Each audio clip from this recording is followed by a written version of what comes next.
జ్యోత్స్న చేసిన మోసం బయటపెట్టిన శ్రీధర్ మాటలతో కళ్ళు తిరిగి పడిపోయిన సుమిత్ర గురించి నిజం బయటపెట్టిన కార్తీక్. షాక్లో జ్యోత్స్న. ఇంతకు జ్యోత్స్న ఎందుకు షాక్ అయిందనేది సూపర్ ట్విస్ట్గా ఉండబోతోంది. మరి ఆ ట్విస్ట్ ఏంటనేది చూడాలంటే వీడియోని ఎక్కడ స్కిప్ చేయకుండా చివరి వరకు చూసేయండి. మొత్తం మీదక కార్తీక్ చాలా మదన పడుతున్నాడు. కారణం ఏంటి అంటే ఇప్పుడు తన తల్లికి ఇంకా ఇక్కడ దీపకు ఎలా నిజం చెప్పాలో అర్థం కావట్లేదు. అట్నుంచి శివనారాయణ ఇంట్లో నిజం చెప్పి వాళ్ళని ప్రిపేర్ చేయాలి. ఇక మొత్తానికి దీప అయితే కార్తీక్ పడుతున్నటువంటి వేదన మొత్తాన్ని కూడా అర్థం చేసుకుని ఇక తన కడుపు మీద ఒట్టు అని చెప్పి ఒట్టు వేయించుకుని కార్తీక్ దగ్గర నుంచి నిజం తెలుసుకునే ప్రయత్నం చేసింది.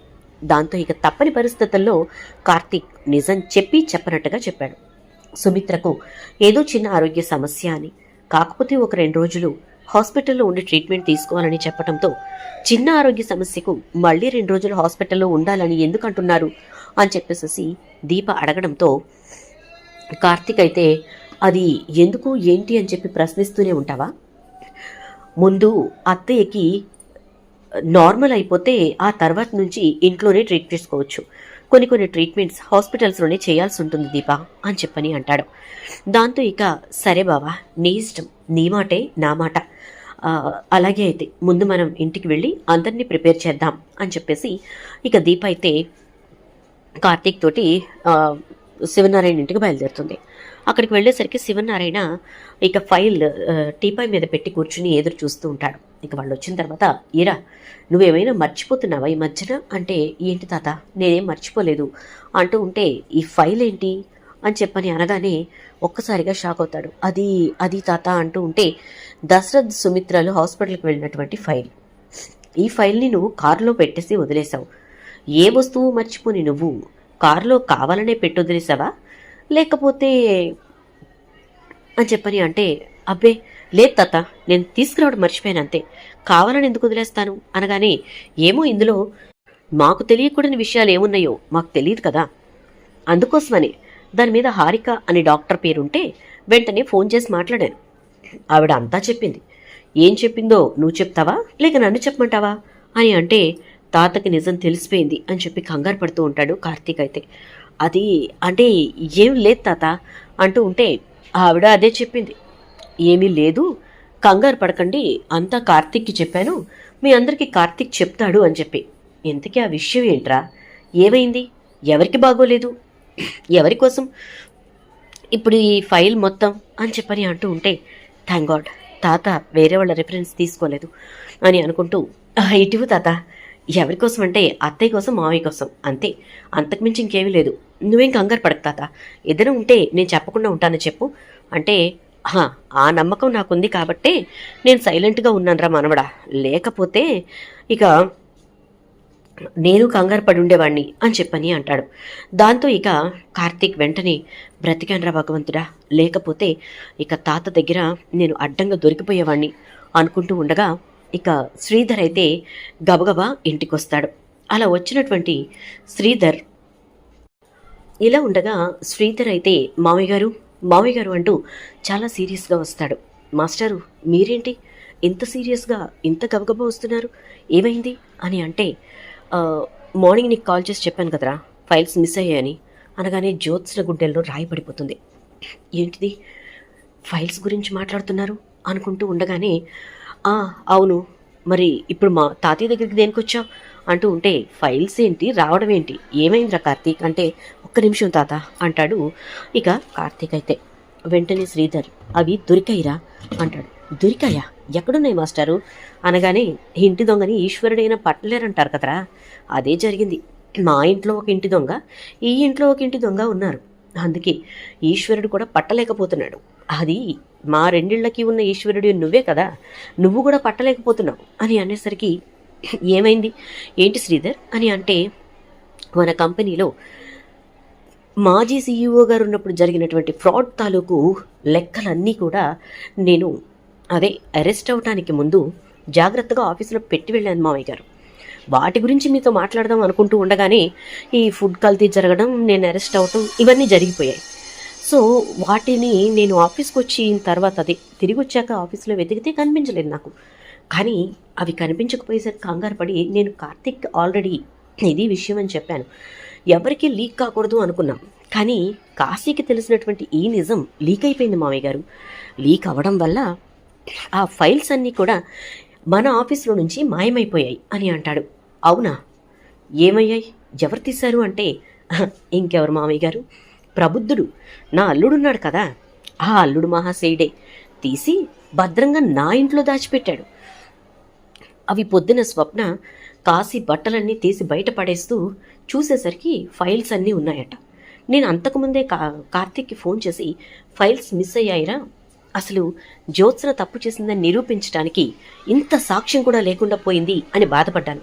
కానీ ఈలోపే స్వప్న తీసుకొచ్చి అవన్నీ ఇచ్చింది. పెన్ డ్రైవ్ చెక్ చేసుకుంటే ద సేమ్ ఫైల్స్. ఇక అందుకే లేట్ చేయకుండా మీ దగ్గరకు వచ్చాను. అసలు కాశీ దగ్గరికి వెళ్ళి ఆ ఫైల్స్ ఏం చేశాడా అని అడుగుదాం అనుకున్నాను. కానీ స్వప్న తెచ్చివ్వడంతో అసలు ఇందులో వైరా కాదు కల్ప్రిట్, అసలు కల్ప్రిట్ వేరే ఉన్నారు అని అర్థమైంది. అంటే ఎవరు శ్రీధర్ అని అనగానే మన మాజీ సీఈఓ గారు మావయ్య గారు. ఇప్పుడు నేను అరెస్ట్ అవ్వడం వల్ల లాభం వచ్చేది ఆవిడకే. ఎందుకంటే సీఈఓ పోస్టులో కూర్చోడానికి కాదు, ఈ లెక్కలన్నీ బయటకు రాకుండా ఉండడానికి. ఈ లెక్కలు ఎప్పుడైతే బయటికి రావో, నేను ఎప్పుడైతే తప్పు చేశానని వీళ్ళు అనుకున్నట్టుగా అక్కడ నిరూపించగలుగుతారో ఆటోమేటిక్గా సీఈఓ పొజిషన్ మారిపోతుంది. ఆవిడొచ్చి ఆ సీట్లో కూర్చుని తను చేసిన తప్పుడు లెక్కలు ఏవి బయటకు రాకుండా జాగ్రత్త చేసుకుందాం అనుకుంది. అందుకోసం ఈవిడ గారు కదిపినటువంటి పావు వైరాని కదిపి నా అల్లుడికి జీఎం పోస్ట్ ఇప్పించింది అక్కడ అని అంటూ ఉంటే, మామయ్య సాక్ష్యాధారాలు లేని మాటలు మాట్లాడుకో అంటే నోరు మొయ్, మాట్లాడుకో, ఈ ఇంట్లో వాళ్ళు కాబట్టి నిన్నేమీ అనకుండా ఊరుకుంటున్నారు. అదే నేనైతే చంప పగలగొట్టుండేవాణ్ణి అనగానే, నువ్వు నిరూపించిన తర్వాత అదే పని చేద్దు గాని శ్రీధర్, ఏవి ఆ లెక్కలిటివ్వు అంటే, తాత అసలు ఇవేమీ నమ్మకు తాత, ఇవన్నీ కావాలని నా మీద చేస్తున్న ఎలిగేషన్స్ అని చెప్పని అంటూ ఉంటే, ఆగు జ్యోత్స్న, ఎందుకు కంగారు పడుతున్నావు? అవి ఎలిగేషన్స్ లేక నిజాలో తెలియాలి అంటే మనం వెయిట్ చేయాలి, జరిగేదాన్ని చూస్తూ ఉండాలి. మన తప్పు లేనప్పుడు మనం భయపడాల్సిన అవసరం లేదు అంటాడు శివనారాయణ. ఇక శ్రీధర్ వెంటనే ఆ ఫైల్స్ని శివనారాయణ ముందు పెడతాడు. ఆ ఫైల్స్ అన్నిటినీ కూడా ఒక్కొక్కటిగా చూస్తూ, అంటే మన కంపెనీకి లాస్ట్ ఇయర్ అంటే లాస్ట్ సీఈఓ గారు ఉన్నప్పుడు ఎక్స్ సీఈఓ గారి హయాంలో ఎన్ని లాభాలు వచ్చాయి, కానీ ఆ లాభాలన్నీ దారి మళ్లించబడ్డాయి అంతేనా అనగానే, అవును మావయ్య గారు, చూస్తున్నారు కదా, ఇవన్నీ పూర్తిగా వెళ్ళి జ్యోత్స్న పర్సనల్ అకౌంట్కి చేరాయి. అక్కడి నుంచి ఎట్టెళ్ళాయి అని చెప్పి కొంచెం తప్పైనా కానీ నేను ఎంక్వైరీ చేశాను. ఒక్కొక్కటి ఒక్కొక్క ప్రాపర్టీ రూపంలో మన ఊర్లోనే ఉన్నాయి. కాకపోతే ఆ అమౌంటే చాలా పెద్దగా ఉంది మావయ్య గారు అనగానే, ఇదంతా చూసిన తర్వాత ఇక ఆ అమౌంట్ని తెలుసుకోవటంలో నేనేం భయపడాల్సిన అవసరం లేదు, చెప్పు శ్రీధర్ అనగానే, పెన్ డ్రైవ్ ఎత్తుకోండి మావయ్య గారు, ఓపెన్ చేయండి అంటూ ఉంటే దీప గబగబా వెళ్ళి ల్యాప్టాప్ తెచ్చిస్తుంది. ఇక వెంటనే శివనారాయణ అది ఓపెన్ చేసి చూసేసరికి ఇక అందులో ఉన్నటువంటి ఫైల్స్ అన్నిటినీ చూసి ఒక్కసారిగా షాక్ అయిపోతాడు. ఏంటి శ్రీధర్ అంటే, అదే మావయ్య గారు, నేను కార్తిక్తో కూడా అన్నాను, ఎంత లెక్కెంత మాస్టారు అని అడిగితే, మీ తాత శివనారాయణ గారు గుండె పట్టుకుని నొప్పితో కింద పడిపోయేంత అని, అదే ఉంది అక్కడ అని చెప్పని అనేసరికి ఒక్కసారిగా శివనారాయణ, ఏంటి జ్యోత్స్న ఇదంతా అని అంటే, తాత అదంతా అబద్ధం, అన్ని లాభాలు వస్తే నేనెందుకు చెప్పకుండా ఉంటాను తాత, కంపెనీని నష్టాల్లో ఎందుకు చూపిస్తాను తాత అని చెప్పని అంటూ ఉంటే, ఇక్కడ వచ్చాయి కదా, వచ్చిన లాభాలనే కదా నువ్వు చూపించకుండా ఉన్నది, మరి ఇంకేంటి మాట్లాడుతున్నావు అని అంటాడు శివనారాయణ.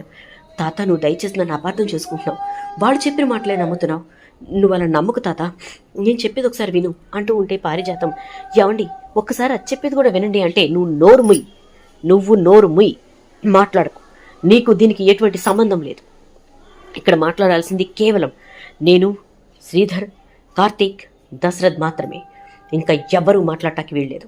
ఇంకా ఉంటే గింటే దీపకి హక్కు ఉంటుంది, సుమిత్రకి హక్కు ఉంటుంది తప్ప ఎవరికి ఇక్కడ హక్కు లేదు అని అంటే, తాత ఇంటి వారసురాల్ని నేను అంటే, చిన్నోర్మి, నువ్వు వారసురాలువేంటి, నువ్వే వారసురాలు అయితే ఇలాంటి పని చేస్తావా, నువ్వే ఈ ఇంటి దానివి, ఈ ఇంటి మంచి కోరుకునే దానివి అయితే ఇలాంటి పని చేస్తావా అని చెప్పని అంటూ ఉంటే ఇక అప్పుడు శ్రీధర్ ఇవేవి బయటకు రాకుండా వైరా దగ్గరికి వెళ్ళి వైరాని కలిసి వైరాతో మాట్లాడి కాశీగాడికి అక్కడ జాబ్ ఇప్పించింది ఈ జ్యోత్స్న అని చెప్పని అంటాడు. అర్థమైపోతోంది శ్రీధర్, క్లియర్ కట్గా పిక్చర్ అంతా మన ముందు కనపడుతోంది, ఇంకేంటి అని చెప్పి శివనారాయణ అంటాడు. అన్న తర్వాత ఇక లెక్కలంతా చూసి దశరథ్ ఒక్కసారి ఇది చూడరా అని చెప్పని శివనారాయణ బాధపడుతూ ఉంటే దశరథ్ ల్యాప్టాప్ చేతుల్లోకి తీసుకుని మొత్తం అక్కడ 1000 కోట్ల రూపాయల స్కామ్ జరిగింది అనేసి చూసి షాక్ అయిపోతాడు. నానా ఏంటి అమౌంట్ అని అనగానే అదే కదరా నేను పడుతున్న బాధ. వచ్చిన లాభాలతో పాటు మన షేర్స్ని కూడా, మనకున్న ఆస్తుల్ని కూడా తన వైపుకు తిప్పేసుకుందిరా. అసలు ప్రిన్సిపల్ అమౌంట్లో నుంచి కూడా తన వైపుకు లాగేసుకుందిరా.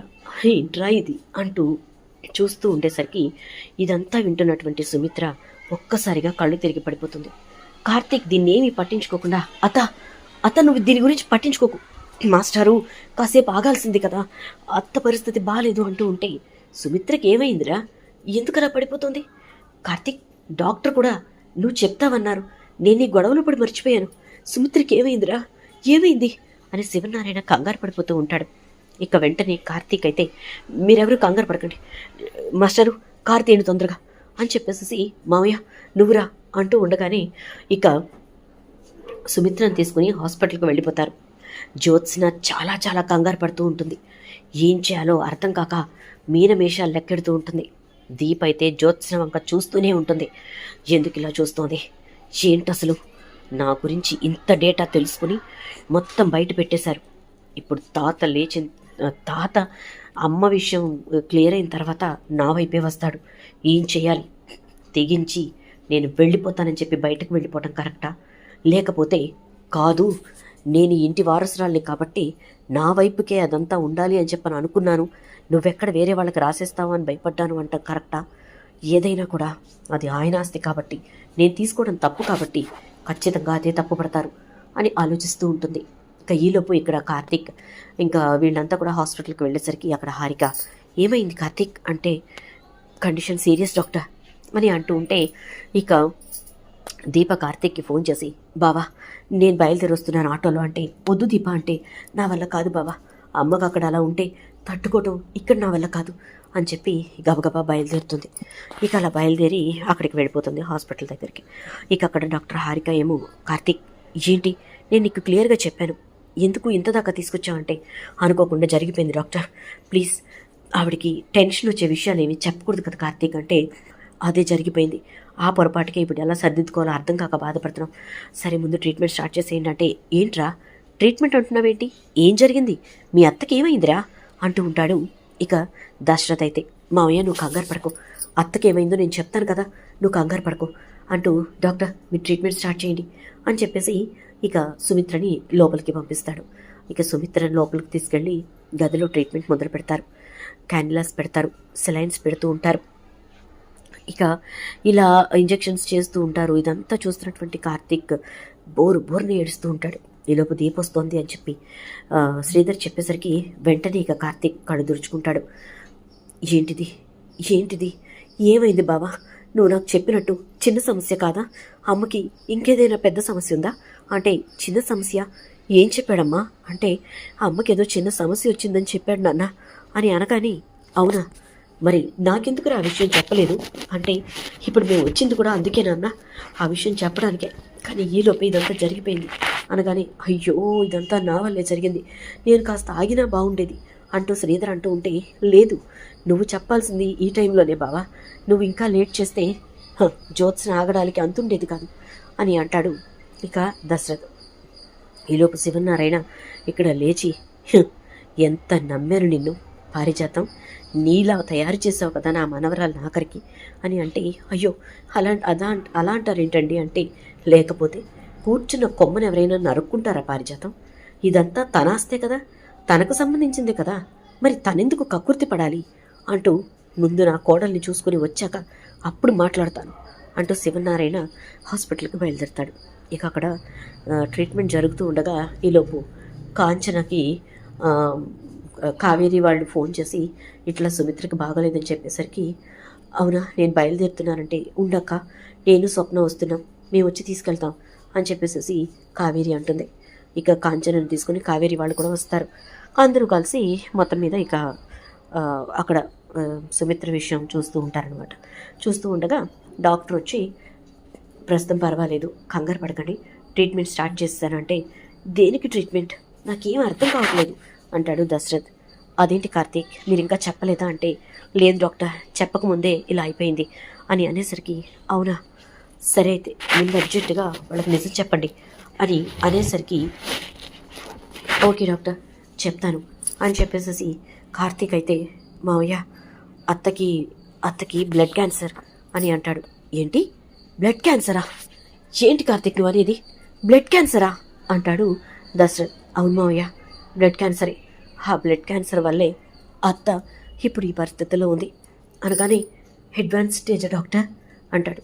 లేదు స్టార్టింగ్ స్టేజ్, ప్రాబ్లం ఏం లేదు, నేను చెప్పాను కదా కార్తీక్కి, మీరు కంగారు పడొద్దు అన్నాను కదా, మీరేం కంగారు పడకండి, నేనున్నాను కదా, ఆవిడ్ని ఆరోగ్యవంతంగా తిరిగి పంపించే పూచి నాది అని ఇక డాక్టర్ అంటుంది.